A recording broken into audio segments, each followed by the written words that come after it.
വന്ദേ ഭാരതിൽ ഇരിക്കുകയാണ്. പ്രതീക്ഷ കൈവിടിഞ്ഞിട്ടില്ല. 5:45 മുതൽ 8:45, 8:45 വരെ വന്ദേ ഭാരതിൽ ഒരേ ഇരിപ്പാണ്. അതിനിടയിൽ പോകില്ല എന്ന് പറഞ്ഞതുകൊണ്ട് ഷൊർണൂർ റെയിൽവേ സ്റ്റേഷനിൽ നിന്ന് ഞങ്ങള് മറ്റൊരു ട്രെയിൻ ഇന്റർസിറ്റിയിലേക്ക് കയറാൻ വേണ്ടി ഓടി. പെട്ടി എടുത്തിട്ട് പ്ലാറ്റ്ഫോമിൽ നിന്ന് സ്റ്റെയർ കേസ് കയറണം, ലിഫ്റ്റ് ഇല്ല.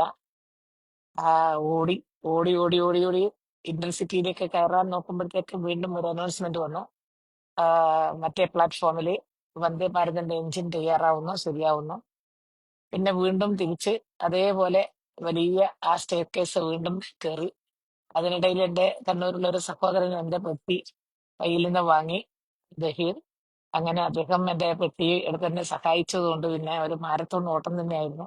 ഇനി ഇത് വിട്ടു പോകുമെന്ന് വിചാരിച്ച് അങ്ങനെ വീണ്ടും ഓടിക്കതച്ച് വന്ദേ ഭാരതിൽ വീണ്ടും കയറിയിട്ട് അരമണിക്കൂറായി. ഇപ്പൊ പോകുന്നു പറയുന്നുണ്ട്.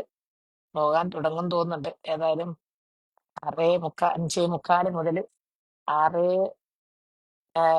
6 മണി, 6:45, 7:45, 8:45 ഇപ്പൊ പോകുന്നു പറയുന്നുണ്ട്. പോയാൽ നല്ലത്. ധാരാളം ആളുകള് വളരെയധികം വിഷമത്തോടുകൂടിയാണ് ഈ ട്രെയിനിൽ ഇപ്പൊ ഇരിക്കുന്നത്. എന്ത് ചെയ്യാം?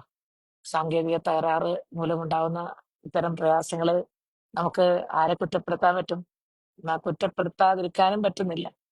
ഇത്രയും ആധുനിക സംവിധാനങ്ങൾ ഉണ്ടാകുമ്പോൾ ഇങ്ങനെയൊന്നും സംഭവിക്കാൻ പാടില്ലാത്തതാണ്. അത് റെയിൽവേ കുറെ കൂടി ശ്രദ്ധിച്ചാൽ നല്ലത്. ഭാവിയിലെങ്കിലും ഇത് വരാതിരിക്കട്ടെ. ഇപ്പൊ ഓടിത്തുടങ്ങുന്നാ തോന്നുന്നത്.